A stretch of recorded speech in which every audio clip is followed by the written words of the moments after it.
Good morning. It's the Call Flow Radio Show, and you're on the air.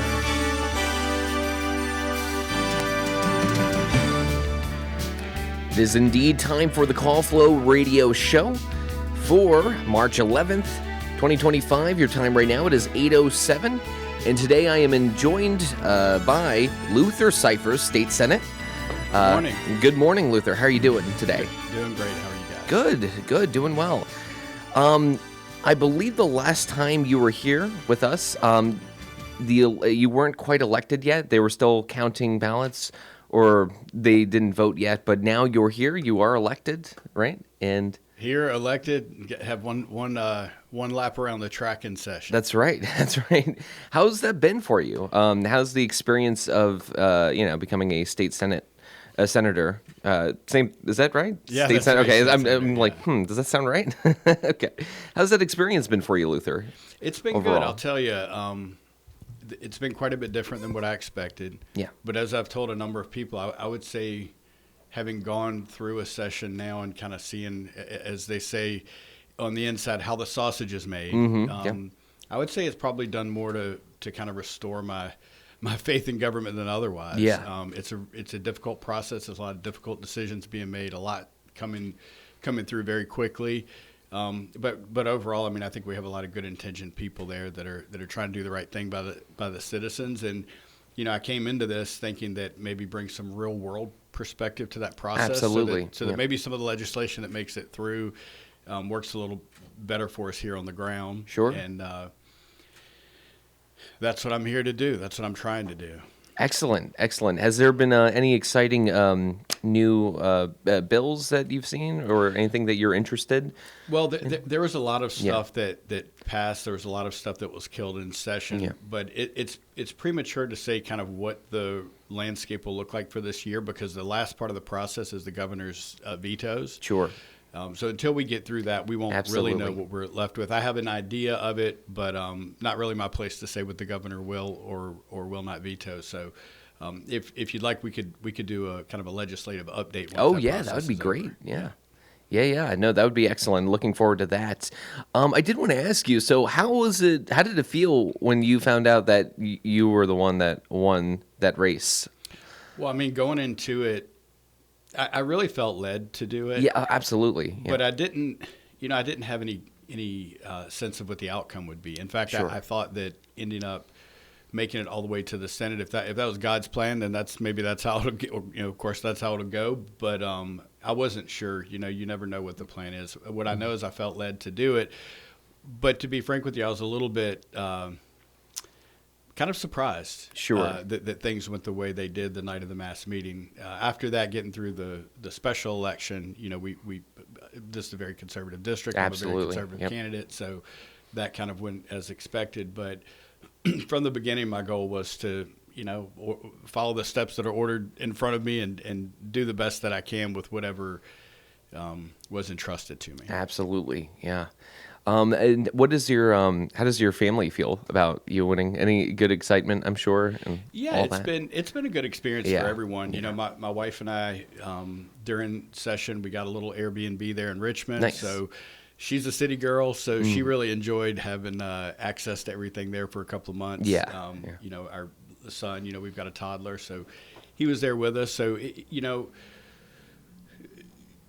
I learned to do this a long time ago. Sure. In my businesses, because I've worked really hard my whole life, is instead of kind of separating the career and family, the more that you can kind of bring them together, the more one doesn't take from the other. So we've embraced it and really just treated it like a positive personal life experience, as well as obviously a call of duty. That's amazing. Yeah, that's really great that you're able to, because I'm sure it is very time consuming, your job, but it's a good thing that you're able to kind of bring both of those together, the family, and I know toddlers are, terrible twos and stuff like that. So yeah.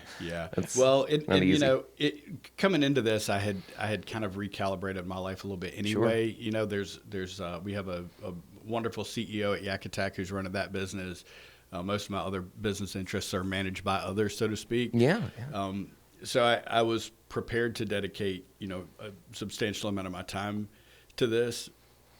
I will say they call it a full-time, part-time job. Yeah. And I found out very quickly after session that is the case. I mean, today starts with this show, and I think I'll be finished with meetings and Senate-related duties at 5 or 6 p.m. Wow. So, and that has been half a day to a full day, almost every day is kind of how that's going. But that's we've set that pace because it's really important to me. I mean, I don't think people elected me to then go into a vacuum and take my thoughts to the General Assembly next year. I think they elected me because they trust me to represent their interests and their values and their priorities. I mean, there are some functional fixes that have to be made in legislation. There's some things that kind of alter the environment that we all live and work in, and then there's things that kind of move the conversation philosophically.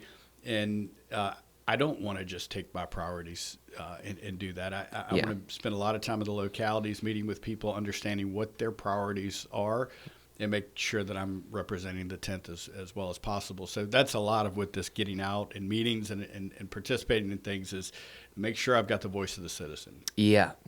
And I like you said, that takes just like talking with, the people on the local level and stuff like that. So what's been your I don't want to say top 5, but what have been some experiences that you've had since you've been elected that you weren't expecting or that you just really enjoyed, whether it was like talking with locals or, something on the lines of just working with your, fellow senators? Was there anything that you really enjoyed from that? I mean, I'm sure it's been very wild ride for you, but. Yeah, I mean, this is going to sound a little bit strange, but you know how you get this like deja vu? Yes, yeah. The cast of characters in our caucus, I mean, after even a week or two, it felt like I had been around that group and these individual personalities for a really long time. Yes, there's just some incredible people that are in the Republican caucus, and I got the opportunity to know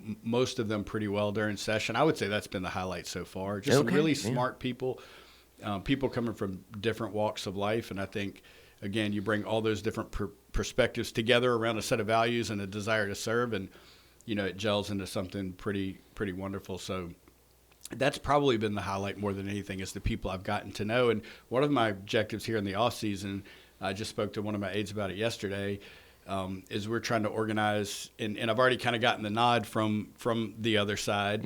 I want to visit every single Democrat senator in their district and understand their priorities, understand what's special about their district. I mean, I think, we're living in this environment politically where everything is so incredibly divided. We almost divide ourselves out of expectation now, even if there's no division to be had. We just kind of, line up in different rows. But we share a lot of priorities and desires as far as outcomes. We may have some different approaches on how to get there, but I would like to try to cooperate as much as possible, try to find common goals and common values and talk through. There's a certain amount of discussion you can have on the Senate floor and in a debate style in front of 40 people. There's other discussions, more philosophical and personal discussions that you can have one-on-one.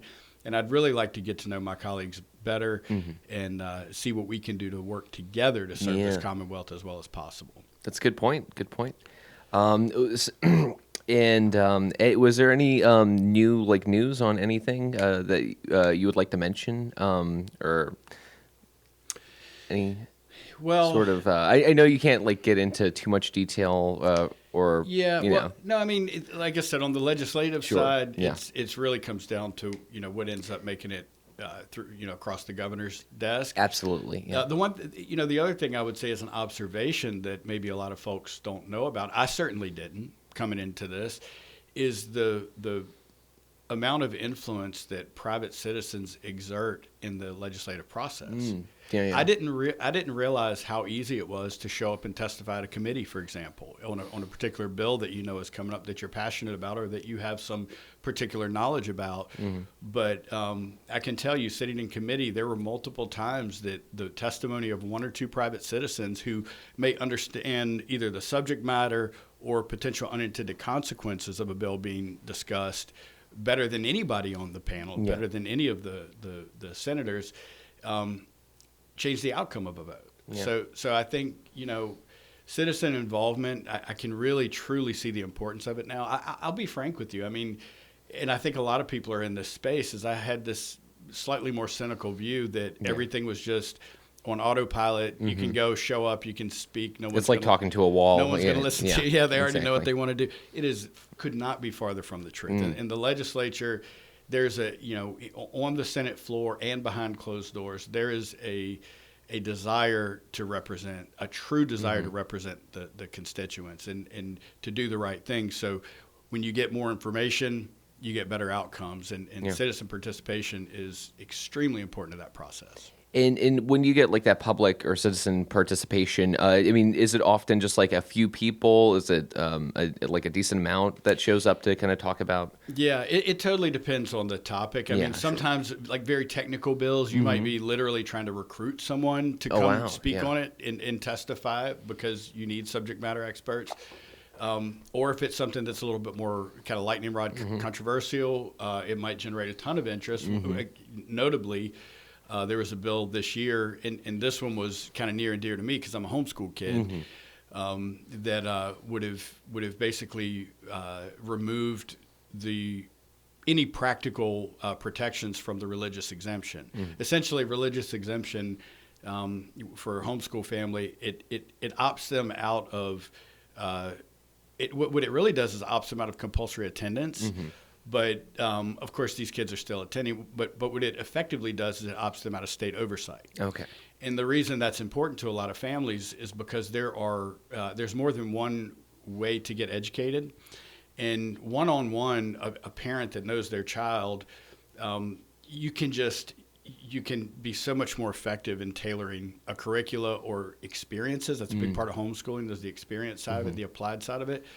But if you're studying for a test, it really ties your hands to a large degree. So this bill would have effectively removed the meaningful provisions of the religious exemption, but homeschoolers showed up in force through emails, calls, and showing up at committee. There were a lot of homeschoolers. It was just an outpouring of support. And in this case, we've got a tremendous amount of statistics that show that homeschooling is effective, and whether it's religious exemption or not religious exemption, the kids are performing great. So, I think state oversight, where there's a need to kind of coordinate things that can't be done at a local level or at an individual level, makes sense. But in cases where it's oversight for the sake of oversight, when the data is showing that it's unnecessary, it's important that we preserve as much liberty as possible. And that bill was actually killed in committee by the party that brought it.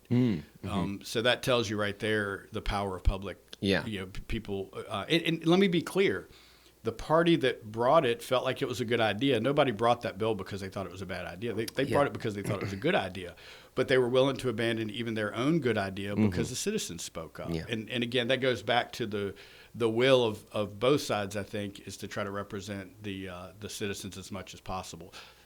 Where a lot of the division comes from is you got a lot of citizens. You have a lot of different counties and different areas have different different priorities and different dynamics. You're very rural versus you're very urban and so forth. Your proximity to Northern Virginia might totally change what traffic and other things are like and how that gets prioritized based on down here where we live a little slower. So it's a lot to bring together, but realizing that there are different priorities in different places, and that our job is to try to discern that as well as possible and serve the people as well as possible, and then couple that with some citizen input, and I think we can get about the best outcome possible. Yeah. That sounds, that's great. And then so for the public participation, I guess like people just have to be on the pulse on like the bills that are trying to be passed and stuff, right? That's but is it really not? I'm sure there's not too many ropes to jump through to be able to maybe speak and stuff. What is the process for somebody who wants to talk? It's actually pretty simple. You get on the General Assembly website, you can see so first off, you have to know what bill it is that you're interested in. And if you were, for example, a teacher, there may be teachers, whether it's teacher union or some kind of teacher organization that says, hey, here's the bills we're concerned about. So depending on where your special interests might be, there's probably an organization out there somewhere that's bird dogging the bills coming through, consolidating them and putting out information. So that's a good way to find out which bills are coming up. But once you know that what bill is coming up, you can find a committee schedule on the General Assembly website. And from there, you show up at the committee room ahead of time. You sign in on the sign-in sheet, and you're going to have an opportunity to testify. That's great. That's great. Yeah. So, I mean, I'm sure you would recommend that for anybody who is passionate about something that is in, jeopardy or like that's trying to get passed. Absolutely. And the other thing I should mention is a lot of people, because, Virginia is a pretty big state, especially when you start looking at the travel time from the Southwest. So it can be difficult for people to get to Richmond. That could be a 2-day ordeal for some people by the time they get traveling there.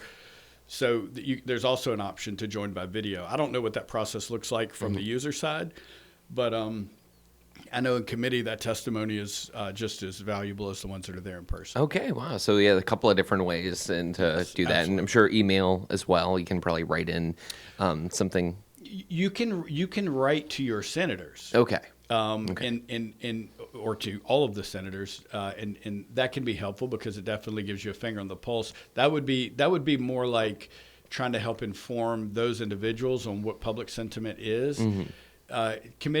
Testifying in committee a lot of the times is more technical in nature. Like this is a person who lives in this environment, whatever the subject of that bill is, or who has some special perspective or knowledge that's sharing that perspective or knowledge to make sure that we're fully informed before we cast a vote. Absolutely. Wow, that's hugely, hugely important, and that's exciting. Well, let me ask you this, Luther. Do you have any, are you looking forward to any things that are happening in the future? Like, I know they mentioned you had an opportunity, or you'll be having an opportunity to meet the people on the other side, Democratic senators, Yes. I believe. And so I'm sure that's going to be, pretty exciting. Yes, absolutely. And good time to just kind of like meet and kind of discuss goals and like what is the general thing you want out of like, the general ideal or whatever, what have you.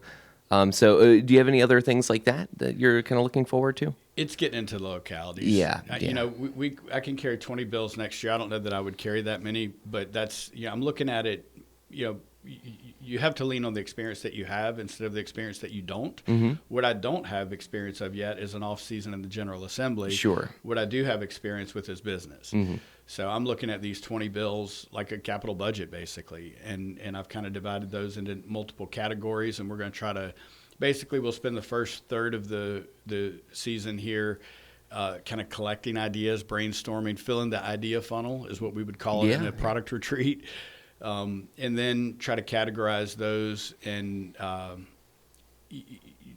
of, there's a certain amount of bills that will be kind of technical and like just fixing problems. There's a certain number that will be kind of hopefully influence the environment that we all live and work in. And then there's a certain number that are more long-term forward-looking that may have a lower chance of passage but can start some meaningful debate and conversations. Absolutely. Yeah. But again, those are going to get informed by the locality. So even those bills, there's going to be an ideation phase, kind of a sorting and selection phase, and then kind of a refinement phase. And I want to do that not in a vacuum, but I actually want to be spending time in the localities, talking to folks about not just the idea that we want to bring, but the technical aspects of the bill. Make sure about that when we do get into session next year, these bills have already been through the ringer. Sure. They've already been vetted. They've already had a lot of eyeballs on them, and they're in as good a shape as possible to, again, well, and I'll just say this. One of the biggest reasons that I wanted to do this, it's not because there's legislation that I want to pass. One of the biggest reasons is because I have seen a lot of unintended consequences of legislation that is passed. And it's trying to help inform what those unintended consequences might be and how they might affect, the little guy, because I'm kind of the little guy. I started my life very, very humble. I've lived at a lot of different stations in life. And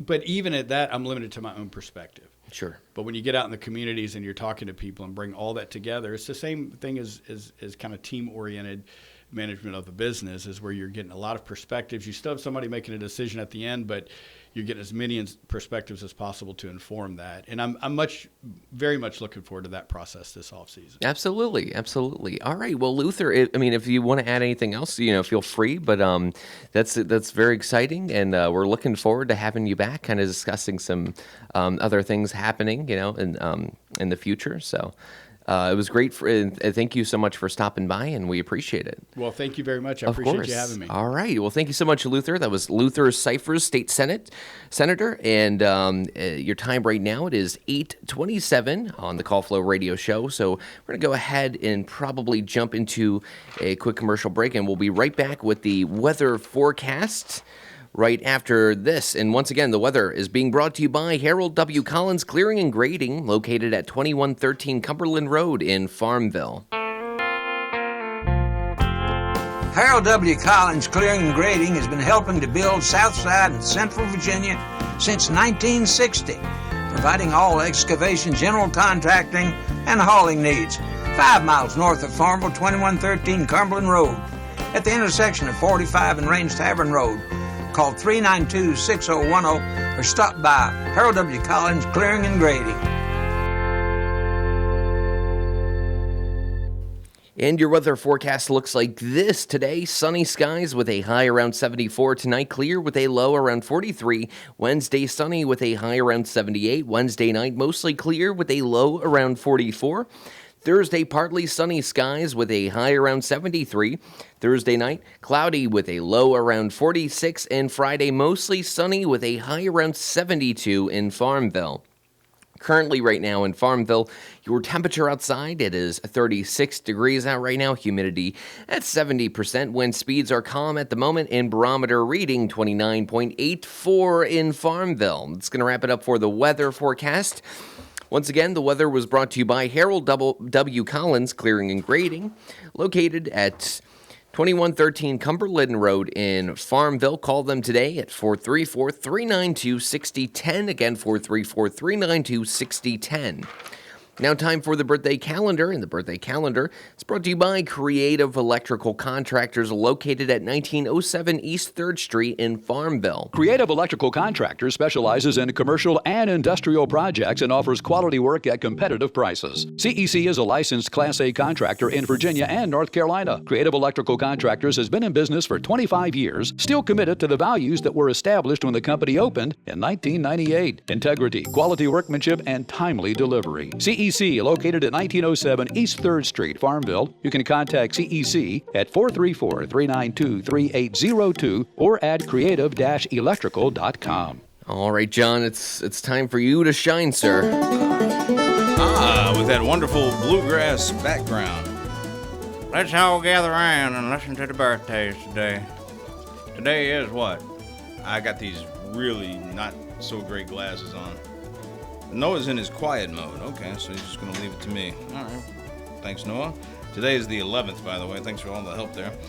Happy birthday going out to J.T. Hughes, having a birthday today. Also, today, Tuesday the 11th, we have Yvonne Langhorn of Farmville, Joyce Page Eggleston of Farmville, both celebrating birthdays today, and I am looking at the other list that I have in front of me, and I do not see any more birthdays. That is going to do it for the birthdays here on WFLO AM 870. If you'd like to get those on right now, you can call us 434-394-0924, or otherwise send the names, birthdays, or anniversaries to birthdays@WFLO.net. Well, thank you, John. Appreciate that. Once again, the birthday calendar is brought to you by Creative Electrical Contractors. Call them today at 434-392-2802. If it's not right, we'll make it right. Call them today. All right, John, your time right now is 8:31. Phone lines are wide open if you want to call. Wide open. 434-394-0924. That's the number to call in if you want to join us on the Call Flow Morning Show, radio show. John? It's not anything else but a radio show. It's, Call Flow Show. Yeah. It's the Call Flow Show. But So, Flow's not in, so why do we call it that? Well, John, how's your day going so far, man? Oh, it's going. You got these big glasses. You look like, I don't know. Well, I went to clean my other glasses, and one of the lenses popped out this morning. So why didn't you just pop it back in? Because it doesn't want to stay in place. Oh, gotcha. Mm-hmm. If it was that simple, that's exactly what I would have done. Yeah. John's got these, thick glasses like that lady and My Cousin Vinny. I've never seen that. Oh, John. Joe Pesci? Yeah, but Joe Pesci for me is either Lethal Strictly Weapon drama, or Goodfellas and Casino and movies like that. It's a great movie, John. Well, my clown, do I amuse you? It's right here. It's right here, all right? It's right here. All right, John. Yeah. Okay, good You all impressions. Good impressions. Yeah. So I'm making a good impression right now. yeah. Well, guess what I got happening today? What do you have happening I have today? my windshield's going to be repaired. Hot dog. I know. I'm excited too. Ever since last Wednesday, my windshield has been just destroyed, demolished. A deer slammed into it with all That's of its nature, body. and you were in nature's way.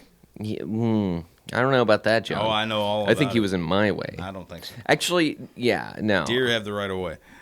Well, I often tell people that's my way of hunting, driving late at night. Very quiet. I'm hunting deer. Yeah. Yeah. Very good. Yeah, John. So Deer yeah, are amazing. You can try to shoot them in the woods, and they'll miss that. they'll dodge it, but they'll slam right but into your they'll car. run into a car going Yeah. 55 miles an hour They'll slam right into your Honda Accord. Yeah. with the headlights and everything. Yeah. I mean, sometimes you can stop in the road, and they'll still Usually charge. I'm pretty lucky. Usually I can stop enough, but I have had at least just once where a deer came out to the side and hit me. There was nothing I could have done for that because it wasn't in front of me; it was to the side of me. Yeah, they're little troublemakers. Yeah. Anyways, I don't think the deer was hurt because it was driving very slow, but I And did it was think laughing as you drove away. I think I did kind of, You. yeah. He had the Joe Pesci voice when he was talking to you. Yes, It was a Jersey deer that followed you down. All right. Well, okay. All right. I got you, Noah, right here. Sure. Right here, Noah. It's right here, all right? 434-394-0924. That's the number to call into the Call Flow radio show. If you want to add anything to the show, I mean, we would be happy to hear from you. John, when was the last time you went to a grocery store? Not too long ago. Okay. Why? Why are you asking? No, I was just wondering. That's a very It's a weird question, I know, but vague, I have weird question. I have a reason for it, Okay, and the reason is I'm not going to say it. I was just curious. Just want to make sure you're shopping, Oh, I do on occasion. Yes. Yeah. If I- What do you pick up when you're at a grocery store? What's your go-to road? What aisle are you hitting first? Toiletries. Toiletries, yeah. So toilet paper, If cleaner, need, whatever I need. barkeeper's friend. No. Whatever I need. Yeah. Yeah. Okay. Whatever I need. If I need food, that's what I go for. If I need drinks, I go there. Well, John, If I actually, need soap. Yeah. speaking of food, John, I've been trying to ask you about these Cheerios I keep seeing around everywhere. Do you know anything about these Cheerios? Mice are very strong here in this building, and they can lift the Cheerio over their head and carry it around from place to place. A mouse can do this? Mighty Mouse can do it. Yeah. Here I come to save the day. You remember that guy? Yeah. So what's up with the Cheerios, John? I'm walking around, I'm stepping on them, I'll put my hand down, and I'm like, I have one in my hand. Well, that's like me trying to everywhere I avoid your go. coffee spills all Everywhere over the I go, place. John. Yeah, but a coffee spill is a stain. Halfway filled Yeah. coffee cups that I find everywhere. Yeah. I go to put my hand down, and there's a coffee cup. Yeah. And I'm But like, but why didn't you just drink the rest of that coffee? The thing is, my coffee doesn't leave crumbs, but No, but it leaves stains. it does leave stains. Yeah. Nasty, ugly stains. I mean, everywhere I go, John. I found one in the bathroom.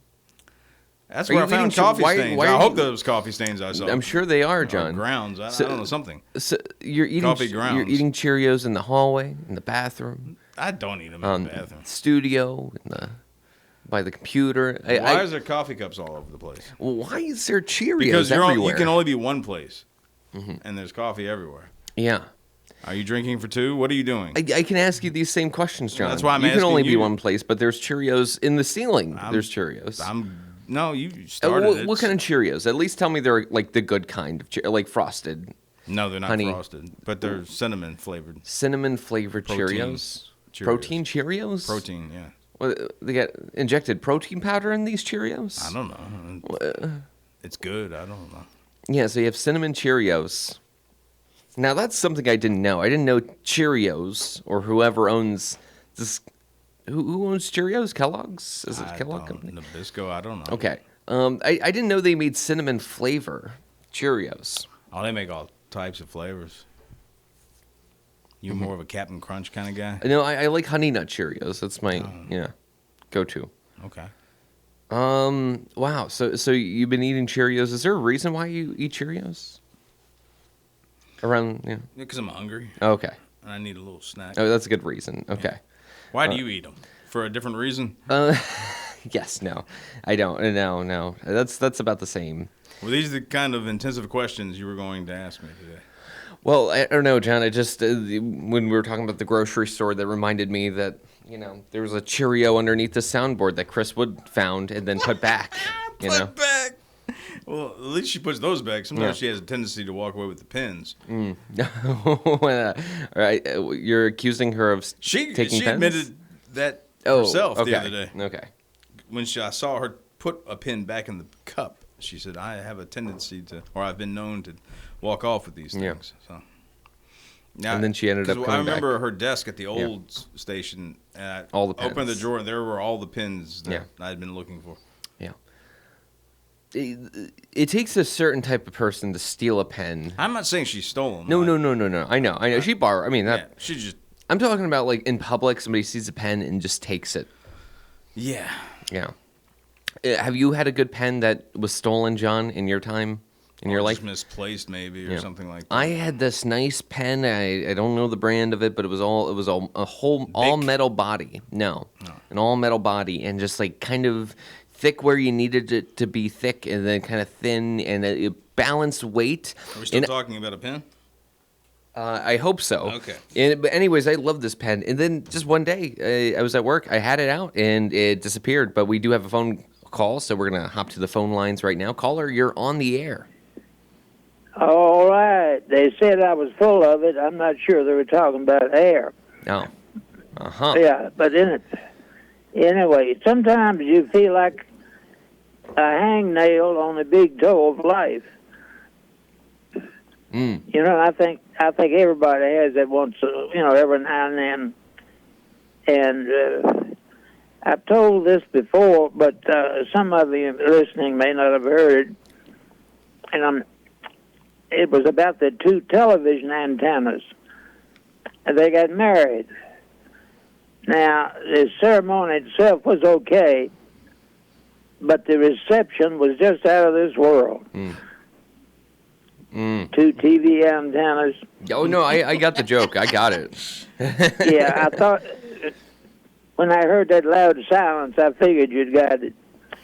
Anyway, there was this fellow and his wife had a hard time getting him out of bed in the morning. He just lay there and snooze, but she finally solved it. She took a thumbtack and stuck it in the ceiling over the bed, and that would get him up every morning, because who can sleep when they're under attack? But I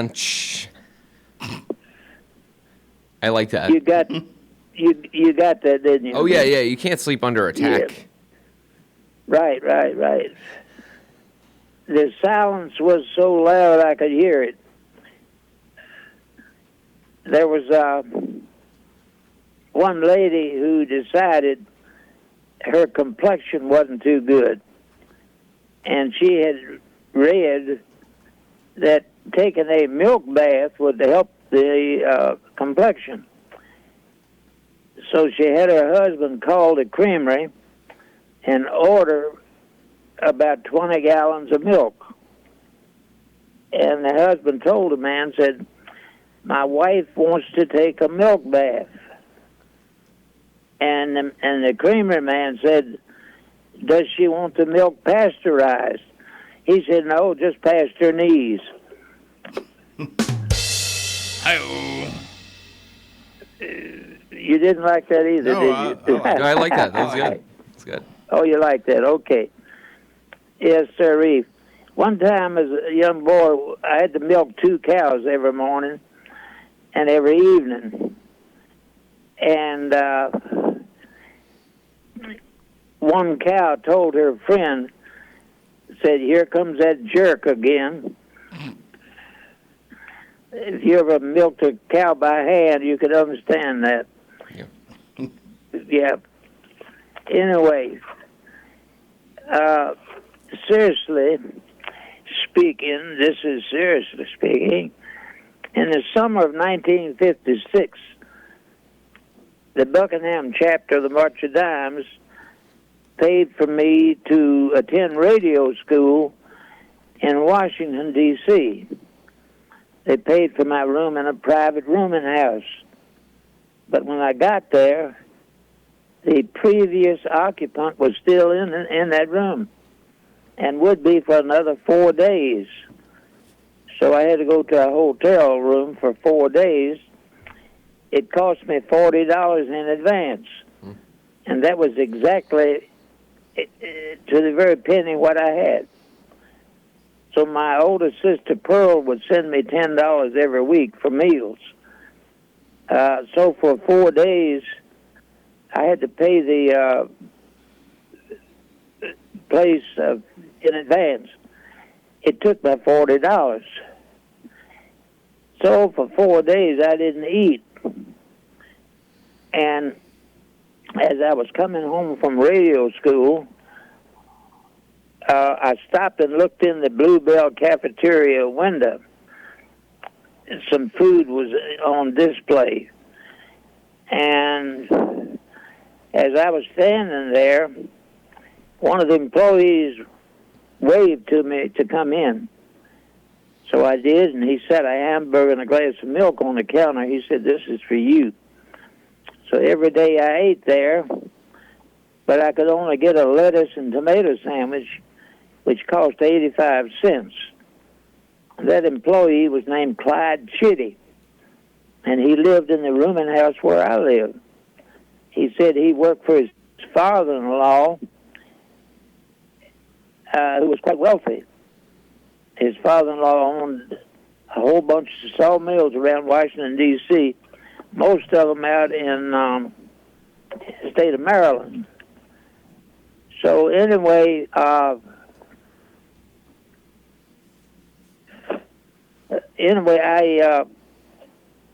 got to be friends with him. Of course, as I said, we both lived in the same rooming house, and got to be quite friends. And he told me after a while that his job, he worked for his father-in-law, and his job was to go to the bank every Wednesday and get the payroll money. And on Thursday and Friday, travel to all those sawmills, pay off the men in cash, because the workers were covered with sawdust, and banks would not cash their checks. In the meantime, I went in and got my sandwich, and one day, and he was gone. They told me that his wife kept telling him that if it wasn't for her daddy, they'd starve. So one day he got the suitcase of money, the payroll money, and hit the road. All right. Clyde loved his whiskey, even when he worked at the Bluebell Cafe. And they told me that the FBI had been in asking about him because he had taken the payroll money and disappeared. So the cook called Clyde and told him the FBI was looking for him. So Clyde left town or wherever. 29 years later, 29 years, the Prince Edward Sheriff's wife called. Sue Clark was her name. Said they had a man in jail for being drunk and no money. She said it's a Mr. Chitty. I said, I don't know, Mr. Chitty.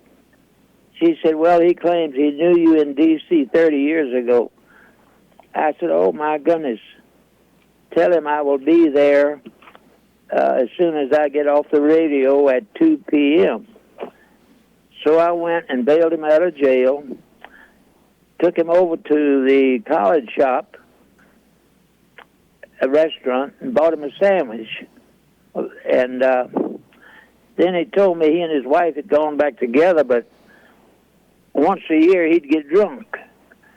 He said he had done that and gone to Georgia for a week, but saved bus money home. But the price changed, and he could only get as far as Farmville. I said, how did you know I was in Farmville? He said another prisoner had a radio on and was listening to you. So I bought him a bus ticket to his home. I kept him in my car till the bus came, and of course I bought him a ticket and kept him in the car till the bus to Washington got there. So as I said, I put him on the bus and gave the driver his ticket. Several years later, I went to see a sponsor at Burkeville, the Hawkins brothers, tractor companies. They were Ford and John Deere dealers. And I was humming a song when I went in that this Clyde Chitty used to sing a lot. Rather, Mr. Hawkins was humming that song. And I said, every time I hear that song, I think of Clyde Chitty, who loved it. And then he told me, Bones Hawkins was his name, he told me that Clyde passed away recently. He said he had gotten to know him at bluegrass festivals, and they had become friends. But anyway, that's kind of a long story, but it's a true story. Wow. Thank you for sharing that, Henry. That was great. All right. Well, I hope to be with y'all tomorrow. All right. Thank you for putting up with us. And remember, if anybody would like to call, it's 414-0096. So God bless. You too, Henry. Take care. Bye-bye. Thank you. Bye-bye. It's Henry Fulcher, and he's telling us a story. I guess like he met this guy in D.C., and then years later they crossed paths again somehow. That was, that's weird how kind of stuff happens. Yeah, the phone number to call in. The phone lines are open at the moment. 434-394-0924. That's the number to call in to the Call Flow Radio Show. Anybody cool having a celebrity birthday? Oh, good. We got a call. Excelente. Hello, caller. You're on the air. Oh, good morning, members of the male gender. Top of the morning. I don't. Okay. Goodbye. No, I'm kidding. Wow. No. That's cool. That's just a very odd way of greeting, but I like that. It's good. It's oh, that's a good one. It's a different one. I wasn't expecting that. Yeah. Oh, okay. I had a couple questions. The one question is the call letters. Yes. I don't know why I was thinking about it. Do they change for regions like W, blah, blah, blah? And do you get to choose the letters behind that starting call letter? You mean the first one? Yeah, like yours is W. And then did you guys also get to choose FLO? Or? Well, I assume that was with the original founders of the station. They probably applied for it and got the okay from the FCC, I assume, is what happened. I've never been at a station where you get to choose your own letters, because it's already been sort of predetermined for you. I do know that here on the East Coast, everything starts with a W, and if you go out to where California is, the stations start with a K. Yeah. KFRC. Then, does it change in the Midwest then? Or? Somewhere, but I don't know exactly where it starts. Okay. But it's, the further west out you go, the stations start with K. And I always thought they had a better deal on that because W is a little trickier to say than K. It's a single syllable. KFRC. You can't stumble over that. As opposed to W. Isn't that crazy? Yes, I know. Isn't it crazy how one letter can be a multi-syllable? Mm-hmm. There. Do you guys have a toaster at your office? A toaster? I'm we not aware have of a microwave. toaster. We have a microwave that's really dirty from John's Hot Pockets, but which I'm do kidding. not exist. I'm kidding. I haven't opened it up. No toaster. Okay. All right. I can bring one. But no, you don't have to bring one. I was just curious. I was actually going to make. I don't know if I'll get to it today because of the weather's so nice. I wanted to make bagels and drop them off with bagels and cream cheese. And wow. if there's nothing to toast. Now that's nice. That's nice. We'll happily take them home. The only thing we have home. to toast with is wine. Yeah. No, I'm just kidding. I'm kidding. We don't have any. Oh, well, no. We have a secret stash I'm not aware of. Put it in the walls. No, I'm kidding.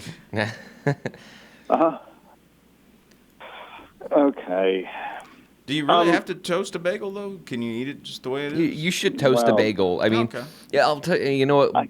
You could always go to Uptown, I think, and I'm sure they would toast your own bagels for you for free. Are you the spokesperson for Uptown? No. You should be.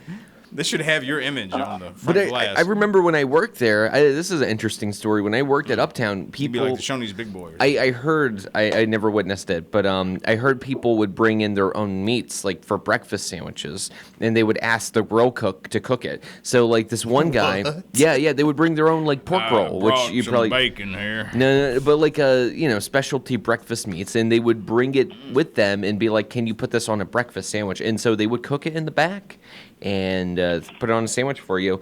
And I don't know how much they would charge. They might charge the regular price, but it's nothing that hasn't been done before. How much to heat up his corned beef? Yeah, it doesn't sound legal, does it? No, it doesn't. But how about that? You caught the guy that died by firing squad a week ago? Where was that at? Oh, it was one of the, I think it's a state that's fairly close to us. But I guess he had the option. For some reason, they were going to do an injection. And he's like, the heck with that. I don't want the injection. I guess you have options. And one was a firing squad. Wow. I don't know if I would want that. One seems a little more painful than the other. I mean, eventually you're going to go, but think about one of those initial not kill shots. To the knee, or out to the gut, or in. I don't know if it was true, but I had heard in the past when firing squad was, I guess, the norm. One of the guards would be, I guess he would have a blank. So maybe in the future, if you had thought about I've heard of that, and I never quite understood that, but yeah, I've heard that before. Or even if it's true, or it's just a well, the same thing applies to what the electric chair, right? Supposedly that only one switch is the real kill switch, if you will, and the rest of them are dummy switches. I've heard that, or something like that. Oh, they have multiple people switch it, flip it. Well, I've seen it in the movies like that, where it's more than one. I've never actually attended one myself, but no, you'd think it would just be a maybe some sort of automatic. Let's set it for 7, and everybody enjoys the show after that. But I guess they're trying to figure out a way that is easy. Like what happened to the guillotine? That's almost guaranteed. Yeah. You would think now with all the blades we have, Mach 3 and whatever else we use for shaving devices, that would still be in place somewhere. Especially if, the fact that a firing squad is still in existence baffles me. I mean, why not hanging almost? Yeah, I would like to have seen before. Evidently, they put a firing squad I would think is as old as hanging or close to it. But I don't know. But it's got to be around a little bit more, almost as long. But a little bit more of a mess to clean up. But So I don't know. I think a firing squad is a little bit more cool. I don't know. And maybe I'm wrong here. Well, you try it and let us know how cool it is. Well, I'm hoping I never have to end up on, getting the death penalty. But I think, like a firing squad, like think about it. Penalty. Yeah. But like a firing squad, it takes a group of people to, end you, which is kind of, I don't know. It's like an interesting, not that you would ever want to be in a situation where you had to pick between a firing squad or electric chair or something on the lines of that. But I don't know. I think it's an interesting way, definitely, to, Yeah, I think they were going to try to do the injection and nitrogen. Mm-hmm. They were pondering that, I guess. But why not just let the victim's family pick? Yeah. Why does it have to be so kind? Well, that's our justice system. We treat them with the utmost respect and care and whatnot. And before we murder them, yeah. Oh, well, but after they murdered someone else that was perfectly innocent. Yeah. Throw that at you. Sorry. What a contradiction. Yes. In terms. It was not the people's fault that got killed, that guy or whoever is up for whatever. Mm-hmm. That's not their fault. No. They shouldn't have been walking around living their lives, I guess. That's terrible. Man. I don't know what people are thinking. It's terrible. Have you guys been following this flag gig? Well, I guess it's the same flag gig that you mentioned before? Oh my gosh, they must have scheduled 2 more court dates. And one court date, I don't know, one side was sick, and then the other court date, the other side was sick. And I guess they're going to tie it up in courts again as soon as they get there. But why can't they just invite the newspaper out and somebody carry a tape and measure it? And then if it falls within, then it's cool. If it falls without, then just give the owners the flag and it's like, hey, don't do it again. And that's, I don't know. What do they need, Musk out there to just simplify it? I don't know. I don't think know. something Sounds like easy. Well, you got to have court costs, It's you got to. Yeah, and attorneys. Yeah, you got to stretch this stuff out so people can make money all the way around. You can't Ain't that the truth? You just can't just solve something like that. No, that sounds too complex. So. Yep. Mm. All right. Well. And this guy that got shot supposedly may have done something really, really bad, right? I'm sure. Right? Yeah, and I'm yeah. I don't think he stole a 7-Eleven candy bar. No. I think it was really bad. Do you guys know if the death penalty exists here? In Virginia? Yeah. It would not surprise me in the slightest. I don't think we do, but I will say this: even if we do, like most states, it takes an act of Congress, which you know what that means, for anyone to actually see the death penalty. Yes. I mean, they usually rot away in prison, waiting for the supposed, and it hardly ever happened. Yeah. I feel like a lifetime in prison is worse than the death penalty, though. You know what I mean? Because you can assimilate to it, which a lot of people do, and find their own lives inside of that, and they just make it their own. Yeah, but you're still trapped. I mean, you're not digging ditches like they used to do. You're not doing any of that manual. You're not working in the chain gang. Nope. Speaking of the chain gang, we do have to go. We're a minute past the bottom of the hour. I'm so sorry. Oh, you're good. You're good. We'll talk to you soon, caller. All right, man. All right. Take care. Bye. Take care. Bye. All right, John, any final words before we depart? Let's execute the top of the hour.